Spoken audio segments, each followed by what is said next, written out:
Have you ever stopped to think that some people truly love their dogs, and are still hurting them every single day without realizing it? I think that is a painful truth. Because most of the things that make dogs uncomfortable do not come from cruelty. They come from misunderstanding. From humans assuming that love is enough. We tell ourselves that if we feed our dogs, bathe them, cuddle them, protect them, and care for them every day, then surely they must feel loved. But the longer I spend around dogs, the more convinced I become of one thing: love is not enough. You also have to understand them. And honestly, I used to do this too. I have made many of the mistakes on this list. I have hugged dogs too tightly because I thought they looked adorable. I have raised my voice when they would not listen. I have assumed a quick walk outside was enough. I have mistaken silence for comfort. But it is not. Many times, a dog's silence is not peace. It is endurance. If you truly love dogs, subscribe to the channel right now, because sometimes a small shift in perspective can completely change the life of the animal living beside you. In my personal opinion, the biggest mistake dog owners make is that they keep looking at everything through human emotions instead of through the dog's experience. I like hugs, so I assume my dog likes hugs. I think clean means smelling nice, so I assume my dog wants to smell like shampoo and perfume. I want my dog to be friendly with everyone, so I push it to socialize. I get frustrated, so I yell, and then I call that discipline. But dogs do not live inside my intentions. They live inside their own feelings. And if those feelings are fear, pressure, confusion, or discomfort, then even good intentions can still do damage. The first thing many dogs hate is being hugged too tightly. I know this scene is familiar. A dog is lying there looking cute, and the owner rushes in, wraps both arms around it, squeezes it, presses their face against its fur, and calls that affection. To humans, that may feel loving. But to many dogs, it feels like being trapped. It feels like losing the chance to move away. It feels like being held inside a situation they did not choose. My personal view is that humans can be deeply selfish in moments like this. We hug because we want to hug, not because the dog needs it. Some dogs tolerate it. Some dogs freeze. Some dogs have gotten used to it. But tolerance is not the same as enjoyment. A dog may turn its head away, lick its lips, stiffen its body, show the whites of its eyes, or look for an escape, and still the owner keeps squeezing, convinced the dog is enjoying the moment. I used to misunderstand that too. Dogs do not always need a big tight embrace to feel loved. Sometimes what they need most is gentle touch, quiet presence, and the freedom to stay or leave. Another thing dogs often hate is having their heads petted over and over again. I see this constantly. People meet a dog and immediately reach down from above to pat its head, as if that is the automatic way to be friendly. But especially for sensitive dogs or dogs who do not know you, a hand coming down from above can feel intimidating. In my opinion, this is one of those habits humans do without ever stopping to ask what it feels like from the animal's side. We think it is harmless because it feels harmless to us. But imagine being alert and uncertain, and then something larger than you comes down directly over your head. That is not always comforting. Many dogs would much rather be approached more softly, given time to sniff first, and touched in less threatening places like the chest or side. It may sound like a small difference, but to me it says everything about whether you are actually respecting the dog's emotional space. Another thing people rarely notice is staring into a dog's eyes. Humans often think eye contact means honesty, love, and connection. But dogs do not always interpret it that way. In my experience, many owners romanticize dogs through a human lens. We think, this is such a sweet moment, so we lean in close, lock eyes, and hold the gaze. But for many dogs, prolonged direct eye contact feels intense. It feels like pressure. Some dogs turn their heads away, blink, lick their lips, or become visibly uneasy. The sad part is that many people miss those signs because they are too busy enjoying their own emotion. I think this is one of the most important lessons anyone can learn about living with animals. Do not just focus on expressing love. Pay attention to whether your love is actually being received as comfort. Then there is yelling when a dog does not listen. I want to be very clear about this. I do not believe in raising dogs through anger. Most yelling is not training. It is emotional loss of control. The dog chews a shoe, barks too much, jumps on furniture, or has an accident in the house, and the human shouts out of frustration. Then they rename that frustration and call it discipline. But in my opinion, that is just a convenient excuse. A loud voice may make a dog stop for a moment. It may startle the dog into silence. But that does not mean the dog understands. It means the dog feels threatened. And I believe a dog that fears its owner is never truly at peace. It may look obedient on the surface, but underneath there is anxiety, caution, and distance. Real trust is never built through fear. It is built through consistency, patience, and clarity. A very common mistake is punishing dogs too late. You come home, see a mess on the floor, notice that your dog chewed something up or peed in the house, and then you call the dog over to scold it. A lot of people see the dog lower its head, tuck its body, or back away and say, "See? He knows he did wrong." But honestly, I do not like how confidently humans interpret dogs in ways that flatter their own assumptions. Very often, the dog has no idea you are angry about something that happened long before you walked in. What the dog understands is that right now, in this moment, you are upset and unsafe, and it needs to make itself small. In my view, this misunderstanding is especially unfair because it allows people to keep punishing while still feeling justified. Meanwhile, what the dog actually learns is that its owner can become scary without warning. And a home like that is not emotionally safe. Walking is another huge issue. So many people take their dogs outside only long enough to use the bathroom, and then they drag them straight back in. Personally, I think that is a very mechanical way to care for a living being. It reduces the dog to a function. But for dogs, a walk is not just about relieving themselves. A walk is when they get to live. It is when they sniff, explore, observe, process the world, and engage their minds. I often hear people complain that their dogs are hyper, destructive, restless, or difficult, and yet those same dogs are never given a real walk. People want calm dogs, but they do not give them a life that matches their natural needs. To me, that feels deeply unfair. You cannot expect a dog to stay balanced all day if both its body and mind are constantly understimulated. And speaking of walks, many dogs hate being pulled on the leash the entire time. I really dislike seeing a dog whose neck is constantly tight because the leash is always under tension. Some people tug every time the dog drifts to the side, every time it slows down, every time it pauses to sniff. To them, it is just control. But to the dog, it is a steady stream of discomfort. In my opinion, some owners treat walks like obedience tests instead of shared experiences.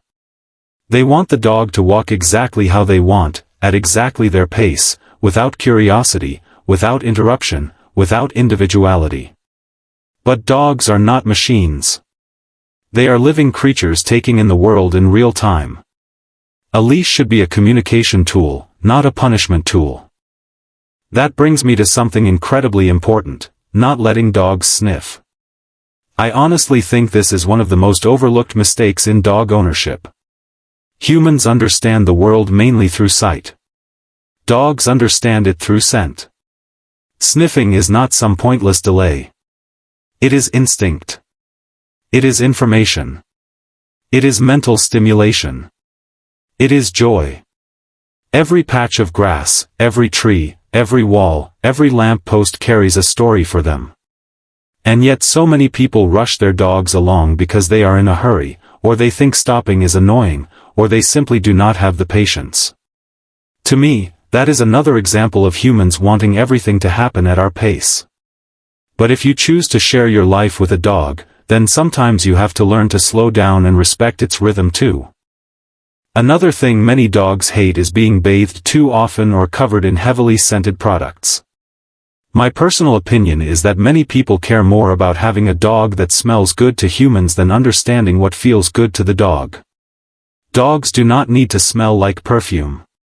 They do not need to be sprayed with strong fragrances just because we associate that with cleanliness. Their sense of smell is vastly stronger than ours. What smells pleasant to us may be overwhelming to them. And bathing too often can strip the natural oils from their skin and leave them itchy and uncomfortable. To me, this is one of the clearest examples of humans imposing their own standards on animals and calling it care. A lot of dogs also hate being forced to socialize with strangers or with other dogs. I feel strongly about this one. Not every dog needs to become the canine version of an extrovert just because humans admire social confidence. Some dogs are bold. Some are cautious. Some are sensitive. Some have had bad experiences. But many owners still keep dragging them into social situations because they want to show that their dog is friendly and well-behaved. In my view, that often has more to do with human pride than with the dog's well-being. Real socialization is not forced interaction. It is safe exposure at a pace the dog can handle. A dog that is pushed into contact before it is ready does not become more confident. It becomes more overwhelmed. Then there is the issue of touching sensitive areas like the paws, ears, tail, or mouth too suddenly. I think many owners only realize this matters when they need to cut nails, clean ears, brush mats, or go to the vet. That is when they restrain the dog, grab its paw, flip its ear, and expect cooperation. But dogs do not automatically accept that kind of handling. They have to be introduced to it gradually and gently. In my opinion, many people want immediate cooperation without investing in the trust building that should come first. They want the result without respecting the process. But with dogs, trust is always built one moment at a time. Another major problem is leaving dogs alone for too long. I understand that people have jobs, obligations, school, and busy lives. But I think every dog owner has to face one uncomfortable truth: dogs are not decorative objects in a house. They do not only need food, water, and a bed. They need connection. They need interaction. They need to feel that they belong. I have seen many people get dogs because they are cute, but not because they are truly ready to give those dogs time and emotional presence. And in my personal opinion, that is one of the saddest things. Dogs are deeply social animals. Being alone too long, day after day, can wear them down mentally. Some bark constantly. Some destroy things. Some become withdrawn. Some seem flat and lifeless. But underneath all of that is usually the same message: this animal is starved for connection. Another thing people do and laugh about, even though it is not funny to the dog, is bothering dogs while they are eating, sleeping, or chewing on something. Personally, I find this deeply disrespectful. Just because a dog cannot speak does not mean we have the right to interrupt it whenever we feel like it. Waking it up for amusement, touching its food bowl, teasing it by taking away something it is chewing and then laughing about it, none of that feels harmless to the dog.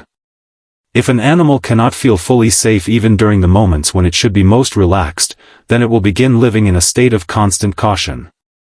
I do not like when people call that just playing. Sometimes it is not play at all. Sometimes it is simply thoughtlessness dressed up as humor. One of the most important issues of all is failing to read a dog's stress signals. This is something I believe every dog owner should learn. Dogs rarely jump straight to growling or biting. Before that point, they usually give many smaller signals: lip licking, turning away, yawning, freezing, tucking the tail, avoiding eye contact, moving away, slowing down, stiffening their body. Those are polite warnings. Those are early attempts to communicate discomfort. But humans ignore them. Then when the dog finally reacts more strongly, people call the dog aggressive, unpredictable, or difficult. I do not think that is fair. Many times the dog has already been speaking very clearly. We just never bother to learn its language. We ask dogs to adapt to our world, yet too often we refuse to meet them halfway. And finally, the biggest thing I want to say in this video is this: many people love dogs in the way they want to love, not in the way dogs need to be loved. In my personal opinion, this is the root of most mistakes in dog ownership. We make our own feelings the center of everything. We assume that if our intention is good, then our behavior must be good too. But that is not true. Love without understanding can still cause harm. You may care deeply about your dog, but if you do not learn to read its signals, if you do not adjust your own behavior, if you do not respect its natural boundaries, then your love may still be heavy on its shoulders. I think every dog owner should ask themselves a difficult question: am I truly loving this dog, or am I loving the feeling of being adored, obeyed, and needed by this dog? That question may be uncomfortable, but I think it matters. Because dogs do not need perfect owners. They need self-aware owners. Owners who can recognize when they are being selfish. Owners who can apologize through changed behavior. Owners who can slow down, soften, observe more carefully, and become gentler. I truly believe dogs do not ask for as much as humans think.